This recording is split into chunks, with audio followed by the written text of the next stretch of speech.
సాహితీ బంధువులందరికీ నమస్కారం. ఈ కథ కానీ మీకు నచ్చితే వీడియోకి లైక్ చేయండి, షేర్ చేయండి, మీ విలువైన అభిప్రాయాల్ని కామెంట్ చేయండి. ఊరు మారింది. కథ రచన తటవర్తి రాజేష్. నా స్వగ్రామం కోనలోవా అంటే నాకెంతో ఇష్టం. ఉద్యోగం నిమిత్తం దేశంలో ఎన్నో ప్రాంతాలు తిరిగి చివరికి బెంగళూరులో స్థిరపడ్డాను. ఎన్నో ఏళ్లుగా ఊరికి దూరంగా ఉన్న పచ్చని పొలాలు, నిండు ఆకాశాన్నే తనలో ప్రతిబింబించే చక్కని చెరువు, వాన వెలిశాక, పనులు ముగిశాక, పొద్దు గడిచాక రైతన్న స్వేదం తుడిచి సేద తీరుస్తున్నట్లుగా వచ్చే పైరుగాలి, చెరువుకి చేలకి మధ్యలో స్వర్గానికే మార్గం అనిపించేలా మట్టి రోడ్డు నా కళ్ళల్లో కదలాడుతూ జ్ఞాపకాలతో దోబూజులాడుతూనే ఉంటాయి. ఎన్నో రోజులుగా కోనలోవ వెళ్ళాలి అని మనసులో ఉన్న పని ఒత్తిడితో సాధ్యం కాలేదు. చాలా కాలానికి కొన్ని రోజులు సెలవు పెట్టుకునే అవకాశం దొరికింది. సెలవులని ఎలాగైనా మా ఊళ్ళోనే గడపాలని నిశ్చయించుకున్నా. వెంటనే తత్కాల్లో టిక్కెట్లు బుక్ చేశాను.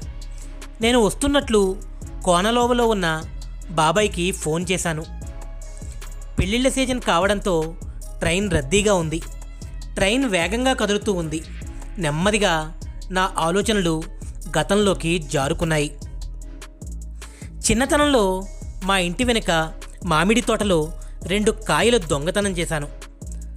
ఆ తోటకు కాపలాగా ఉండే వ్యక్తి నన్ను పట్టుకున్నాడు. పాము పాము అని హడావిడి చేసి తప్పించుకున్నాను. వేసవి వచ్చింది అంటే మా ఇల్లంతా పిల్లలతో సందడిగా ఉండేది. సరదాగా ఆటలతో గడిపేసేవాళ్ళం. ఇంటి చుట్టూరా ఉండే తాటి చెట్లు నుండి ముంజికాయలు తెచ్చుకుని తినేవాళ్ళం. ఆ తరువాత ఆ కాయలతో బళ్ళు తయారు చేసుకుని ఆడుకునేవాళ్ళం. సైకిల్ టైర్లను దొర్లించుకుంటూ పందాలు పెట్టుకునేవాళ్ళం. వానాకాలం వస్తే పుస్తకాలలో పేజీలు పడవల్లా మారేవి. టీసీ వచ్చి టిక్కెట్ అనడంతో నా ఆలోచనల నుండి బయటికి వచ్చాను. టిక్కెట్ చూసి టీసీ వెళ్ళిపోయాడు. ఆగిన నా ఆలోచనలు వెతుక్కుంటూ వెనక్కి వెళ్ళాను. ఊరిలో ఉన్న పొలాలు, పాలేరుల కోతి చేష్టలు, పనివాళ్ల కూని రాగాలు, కాలుష్యం లేని పరిసరాలు, కల్మషం లేని ప్రజలు ఇప్పటికీ నా కళ్ళ ముందు కదులుతూనే ఉన్నాయి. పక్షుల కిలకిల రాగాలు, పశువుల అంబారావాలు మధ్య నా బాల్యం ఎంతో మధురంగా గడిచింది. జ్ఞాపకాలు రైలు బండి కన్నా వేగంగా నాలో పరిగెడుతుండగానే నేను దిగాల్సిన స్టేషన్ వచ్చింది. అప్పటికే స్టేషన్లో బాబాయ్ నా కోసం ఎదురు చూస్తున్నాడు. రారా రఘురా అంటూ కారు దగ్గరికి తీసుకుని వెళ్ళాడు. ఊరిని చూస్తాను అనే ఆనందంలో ప్రయాణం అలసట ఏమాత్రం తెలియలేదు. కారులో కూర్చున్నాను అన్న మాటే కానీ ఊరిని ఎప్పుడు చూస్తానా అని నా మనసు ఆత్రంగా ఉంది. అంతలో ఆశ్చర్యం, అనుమానం. ఇల్లు వచ్చేసింది. మరి ఊరేది? చుట్టూ చూశాను. ఏంట్రా అలా చూస్తున్నావు? మర్చిపోయావా? ఇదే మన ఇల్లు అంటూ బాబాయ్ ముందుకు కదిలాడు. ఇంటి వెనకాల మామిడి తోట లేదు, రోడ్డు పక్కన చెట్లు లేవు. అసలు పరిసరాలే నా బాల్యాన్ని గుర్తుకు చేసేవగా లేవు. చుట్టూ చూసుకుంటూ మౌనంగా లోపలికి నడిచాను. నేనేది మర్చిపోలేదు. ఆ గదిలో ఫ్యాన్ స్విచ్ కూడా నాకు గుర్తుంది. ఇల్లు ఏమీ మారలేదు. కానీ ఆంజనేయుడు సంజీవిని పర్వతాన్ని తెచ్చినట్లు మా ఇంటిని కూడా ఎవరో తీసుకువచ్చి మరో చోట పెట్టినట్టుగా ఉంది. రోడ్డు పక్కన పొలాల స్థానంలో పరిశ్రమలున్నాయి. పశువుల పాకల స్థానంలో దుకాణాలు ఉన్నాయి. ఇంటి ముందర తోటలో మొక్కల ఆకులు దుమ్ము ధూళితో అలంకరణ చేసుకున్నట్లున్నాయి. అందవికారంగా దర్శనమిస్తున్న ఆ మొక్కలు చావు బతుకుల మధ్య కొట్టుమిట్టులాడే ముసలి ప్రాణంలా నేల వాలుతున్నాయి. సెంటుమల్లి మొక్క నుండి ఏదో దుర్వాసన, కమ్మని మట్టి వాసన స్థానంలో ఏదో దుర్వాసన. నేను పనిచేసే ల్యాబ్లో H2S వాయువు కన్నా దారుణంగా ఉంది ఈ వాసన. ఏంటి బాబాయ్ ఈ వాసన? బాబాయిని అడిగాను. అదా, మన ఊరి చివర పరిశ్రమ ఒకటి పెట్టారు. అందులో ఎండు చేపలని, రొయ్యలని, ఏవో ఎరువులని అన్నీ కలిపి మర ఆడతారు. ఆ వాసన, ధూళి పరిశ్రమ నుండే బాబాయ్ చెప్పాడు. ఇంత కాలుష్యం వెదజల్లుతున్న పరిశ్రమకి ప్రభుత్వం అనుమతి ఎలా ఇచ్చింది? అనుమానంతో అడిగాను. కాసులకి కకృతుపడే అధికారులు కళ్ళు మూసుకుని అనుమతులిస్తారు. ఇక్కడ పంచాయతీ ఆఫీసులో ప్రెసిడెంట్ ఉండడు. విఆర్ఓ ఊర్లోకి వచ్చిన ఊరు చివరికి రాడు. సంక్రాంతి కోడి పందాలకి తప్ప పోలీసులకి మన ఊరిలో పని లేదు. 5 ఏళ్లకు ఒకసారి వచ్చే రాజకీయ నాయకులకి ఓట్ల యావ తప్ప జనాల ఇబ్బంది గురించి ఆలోచన లేదు అంటూ ఊరి పరిస్థితి విపులంగా వివరించాడు. మరి కనీసం పట్టించుకునే ప్రజలు లేరా అని కొంచెం ఆవేశంగానే అడిగాను మళ్ళీ. ఈ ఫ్యాక్టరీ కాలుష్యం గురించి అడగడానికి కొంతమంది సిద్ధపడ్డ రాజకీయ నాయకులు వెనక్కి లాగారు. అంతెందుకు, మన చెరువుకి అవతల ఏదో రసాయనాల ఫ్యాక్టరీ నిర్మించారు.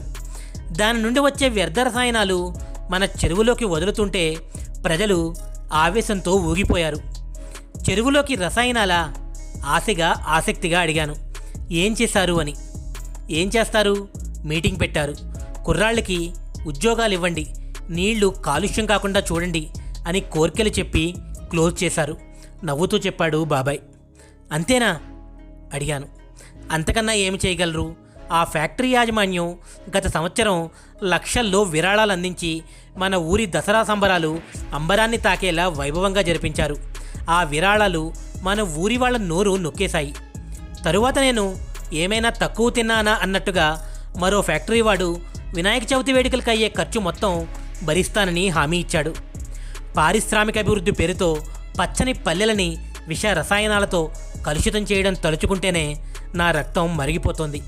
కోట్లకు పడగలెత్తాలి అనే కోరికలు పెరిగి భక్తి ముసుగు తొడిగి ఉన్న ఊరికి అన్యాయం చేస్తున్నారు. ఖర్చు పెట్టడానికి తప్ప మరెందుకు పని చేయని రూపాయిని ఎరగా చూపి పాపాలకు ఒడిగడుతున్నారు. పాపం పండిన వాళ్లతో పండగ జరిపించుకుంటూ దేవుడు మౌనంగా ఊరుకోగలడేమో నేను సహించలేకపోయాను. పక్క ఊరిలో ఉన్న పోలీస్ స్టేషన్కి వెళ్ళి ఫిర్యాదు చేశాను. ఎస్ఐ నేను చెప్పిందంతా విని మీరెక్కడుంటారు అని అడిగాడు. సంబంధం లేని ప్రశ్న అనిపించింది. బెంగుళూరు కాస్త గట్టిగానే చెప్పాను. అతని నుండి నేను ఊహించని మాటలు విన్నాను. చూడండి సార్, మీరు సరదాగా గడుపుదామని ఇక్కడికి వచ్చారు. ఉన్న ఈ కొద్ది రోజులు ఈ తగువులు తలకెక్కించుకోకండి. ఎందుకు చెప్పండి? 2 రోజులు ఉండి వెళ్ళిపోయే మీకోసం అన్ని కోట్ల రూపాయల ఫ్యాక్టరీని మోయించలేం కదా అని అన్నాడు. నేను నా కోసం కాదు, ఊరి అందరి కోసం ఆలోచించి ఫిర్యాదు చేయడానికి వచ్చాను అని చెప్పాను. నన్ను ఎలా వదిలించుకోవాలా అని ఆలోచిస్తూ, అయితే మీ ఊరి పెద్దల చేత సంతకాలు తీసుకొని రండి అన్నాడు. వచ్చి జరిగింది బాబాయ్కి చెప్పాను. నాతో చెప్పకుండా ఎందుకు వెళ్ళావంటూ నా మీద అరిచాడు బాబాయ్. 4 రోజులు ఉండి వెళ్ళిపోయే నీకెందుకు ఈ గొడవలు? మళ్ళీ అదే ప్రశ్న నా గుండెల్లో గుణపంలా దిగింది. ఇది నా ఊరు అని గట్టిగా అరవాలి అనిపించింది. కానీ నాకు అవకాశం ఇవ్వకుండానే అనేక సందేహాస్త్రాలు సంధించాడు బాబాయ్. మన ఊరి అభివృద్ధి నీకు ఇష్టం ఉండదా అని. అభివృద్ధి అంటే కాలుష్యాభివృద్ధా? మరో ప్రశ్నను సమాధానంగా ఇచ్చాను. అయినా నువ్వు కంప్లైంట్ చేసి వెళ్ళిపోతావు, కానీ ఆ తరువాత మా పరిస్థితి ఏమిటి? వాళ్ళు మమ్మల్ని సుఖంగా బ్రతకనిస్తారా? ఈ ప్రశ్నలు వింటున్న నేను నా కళ్ళ ముందు 6 అడుగుల స్వార్థాన్ని చూశాను. అజ్ఞానంతో మేధావులు అనుకునే వాళ్ళని మార్చాలి అనుకోవడం మూర్ఖత్వం అనిపించింది. పులిని చూసి నక్క వాత పెట్టుకున్నట్లు నా ఊరు అటు పట్నంలా మారలేక ఇటు పల్లెలా ఉండలేక వికృతంగా మారింది. కారు అద్దంలో నుండి చూస్తూ ఉంటే కలుషితమైన చెరువులో చేపపిల్ల చెరువులో ఉండలేక బయట పడలేక కొట్టుకుంటూ కనిపించింది.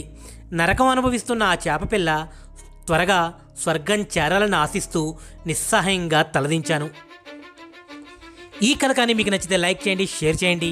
ఈ కథపై మీ విలువైన అభిప్రాయాల్ని కామెంట్ చేయండి. ఇలాంటి మరిన్ని మంచి కథల కోసం ఛానల్ను సబ్స్క్రైబ్ చేసుకోండి. మరో మంచి కథతో మళ్ళీ కలుద్దాం.